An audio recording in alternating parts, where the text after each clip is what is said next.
If you clicked in this video, you have big dreams, ambitious goals, and a vision for the life you want. But there's a gap, a frustrating gap between where you are and where you want to be. You set yourself actions to take and to-do lists to get ahead on your goals. You'll be doing great for a couple weeks, or it worked for you for a while until you fall off. And each time it gets harder to get started again. You tell yourself, I just need to get more consistent. But every day, life gets in the way. Then you see all the messages on social media telling you that if you just hustle harder and success will come. It makes you feel horrible and believe that the reason why you're not reaching your potential is all your fault. If you ever felt like your current habits are sabotaging your ambitions, or the life you want always feels just out of reach, this video is for you. But I want to tell you that to create change in your life is hard. And to be consistent is hard. I know this because I went through exactly the same vicious loop again and again. I would get so excited about going to the gym, only to find myself forgetting where my workout clothes was a week later.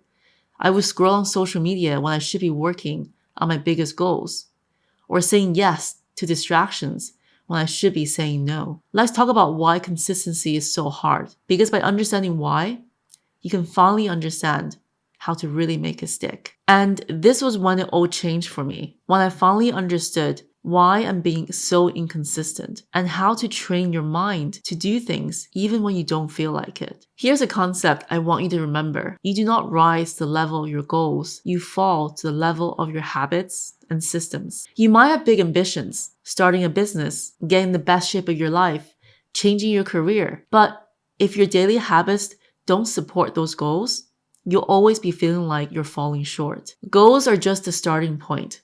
They set the direction, but it's your system, the habits and routines you follow every day, that determines your progress. And yet, I see so many people focus on the outcomes they want, losing 20 pounds, earning $1 million, without really focusing on the systems that will get them there. And I think with goals, there are outcome goals and process goals. Outcome goals focus on the end result, and process goals, they're the steps and the systems that you take to achieve those results. So for example, for YouTube, an outcome goal could be that you want to reach 1,000 subscribers. But the process goal is that you will make a video a week, 8 weeks in a row, in order to start the process of reaching your outcome goal. When I focus on the outcome goals all the time, it really made me overwhelmed, stressed, and discouraged when every time it just felt like I didn't measure up. And what's the point in trying anyway? That massive outcome seemed so daunting and so impossible. And I stopped being consistent. But when I started focusing on the process goal of publishing a video a week, or studying an hour a day on a high-income skill to change my career, or speaking at one event a month to promote my business, it helped me to achieve more things in my life than I ever thought possible, because I focus on the process instead, regardless of what the outcome is going to be. Ask yourself, what are the small repeatable actions you can take today that aligns with the future you want? Because success doesn't come from one massive effort. It comes from doing the right things, one step at a time. But when you're designing systems that create consistency, it's about making habits so small that they're impossible to fail. And in Atomic Habits, James Clear calls this the 2-minute rule. Scale any habits down to a version that takes 2 minutes or less. Everybody wants a transformation, right? Everybody wants a radical improvement, we want rapid success. But we fail to realize that small habits and little choices are transforming us every day. So if you want to start exercising, begin with 2 minutes of stretching. If you want to read more, commit to opening that book and reading a single page. But why does this work? Because success breeds motivation, not the other way around. Completing a small habit gives you a sense of accomplishment and builds momentum for the next step. Your environment is also a big part of your systems. By practicing patience and self-control, and knowing that your environment shapes your behavior to help you stick to doing what's good, even when it's hard. So if you want to stay consistent, you need to make it easier to do the right things and harder to do the wrong ones. So if you want to eat healthier, put fruits and vegetables at eye level, where you can pick it up in the kitchen. If you want to work out in the morning, set out your gym clothes the night before. If you want to focus on deep work, remove distractions like your phone or social media from around you. And let me introduce you to a powerful strategy called temptation bundling. It's developed by Katie Miltman at Wharton. This approach basically pairs something you need to do with something you want to do. It's like creating a strategic alliance between your future self and your present self. So for example, you might only watch your favorite Netflix while exercising,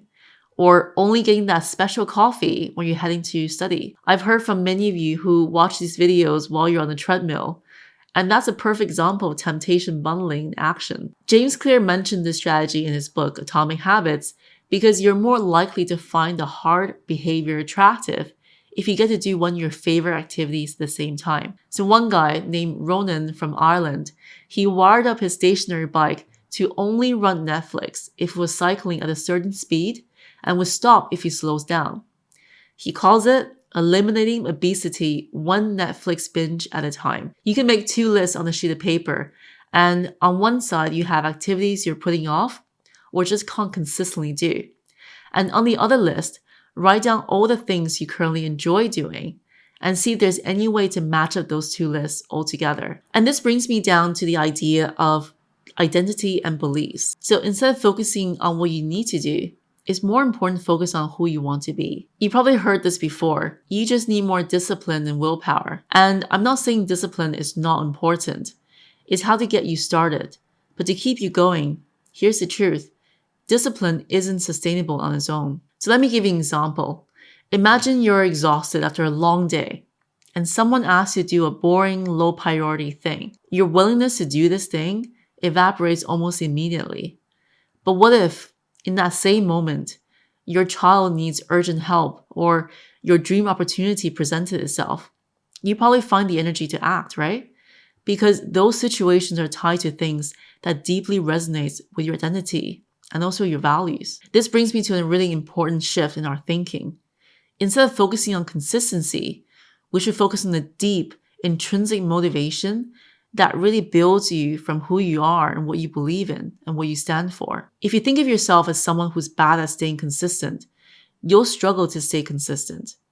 If you believe you're not disciplined, you'll look for evidence in your life to reinforce that belief. But if you shift your focus to your identity, who you want to become, you can create habits that feels natural and also highly sustainable. So for example, if you want to write a book, don't just set a goal to write 1,000 words a day.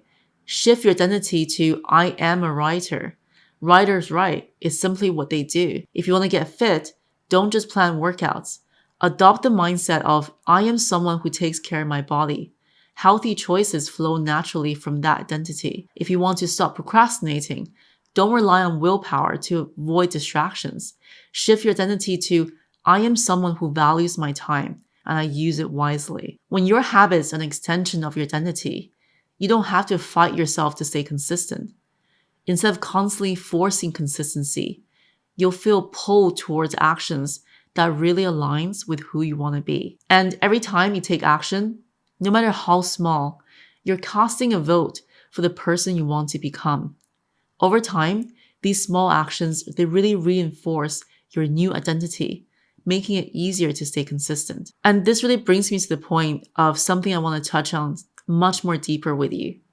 If you're consistently not able to stay consistent and it makes you feel down, maybe you're not aligned with what you want to pursue as a worthy goal in your life in the first place. Because frankly, we give up on things that we don't engage with and also don't engage us. A worthy goal is one that stirs within you an intense desire to do whatever it takes to achieve it, while at the same time serving a worthwhile purpose that benefits not only yourself, but others as well. And here's a really great quote from Steve Jobs' commencement speech at Stanford that made me reflect and question if I was pursuing the right goals in the first place. If today were the last day of my life, would I want to do what I am about to do today? And whenever the answer has been no for too many days in a row, I know I need to change something. So the issue wasn't that I was not consistent, is that I wasn't motivated or aligned to what I was doing. When I find something that sparks my curiosity and in line with what I believe in, I get into the flow zone and energize so much that I forget how much time has passed since I was so immersed in it. And this gets me up in the morning more than anything else in the world. Let's find worthy goals that makes you light up and reflect who you truly want to be. But this also brings me to the point that no one is consistent 100% of the time. Stop letting this expectation of perfect consistency put you down. Life happens. Schedules change, energy dips, motivation wavers from time to time. I go through the ebbs and flows of life just like you. And it's time we all accept it. The key is to anticipate these moments and plan for how you respond. If you beat yourself up, you end up reinforcing that self-defeating thoughts, making you feel more likely to be inconsistent again, which becomes this vicious cycle. For example, if you miss a morning workout, commit to walking during your lunch break instead. If you happen to have binged Netflix instead of writing your book, promise yourself that you write just one sentence today. By preparing for setbacks, you're less likely to let them interrupt your progress and just pick yourself up again, instead of giving up altogether. And really remember to celebrate the small wins along the way, because one of the biggest obstacles to consistency is losing motivation when progress feels really slow. Fall in love with the act of showing up and doing the work. Every workout, every page written, and every healthy meal choice, no matter how small, is proof that you're moving in the right direction. As James Clear said in his book, you should be far more concerned with your current trajectory than with your current results. And honestly, consistency isn't glamorous, and it is hard. It's not an overnight success story that we see so much in the world that craves instant gratification. Most wouldn't be able to do it. But if you're watching this video, you can. It's not about dramatic overnight changes. It's about small steps repeated day after day. But those small steps, they compound over time. They close the gap between where you are and where you want to be. So the question isn't whether you can stay consistent. The question is, what kind of future do you want to build? And who do you really want to become? Thank you so much for being here. I'm Laurie. If you like this video, you also like this one about how to create systems rather than just goals in your life to move you closer to where you want to be. If you're enjoying this video, please share with someone in your life who needs to see this. My mission on this channel is to impact millions of people to become the best version of themselves, to live better, feel better, and to do work that are true to themselves. Ideas are worth spreading. And thank you so much for being here.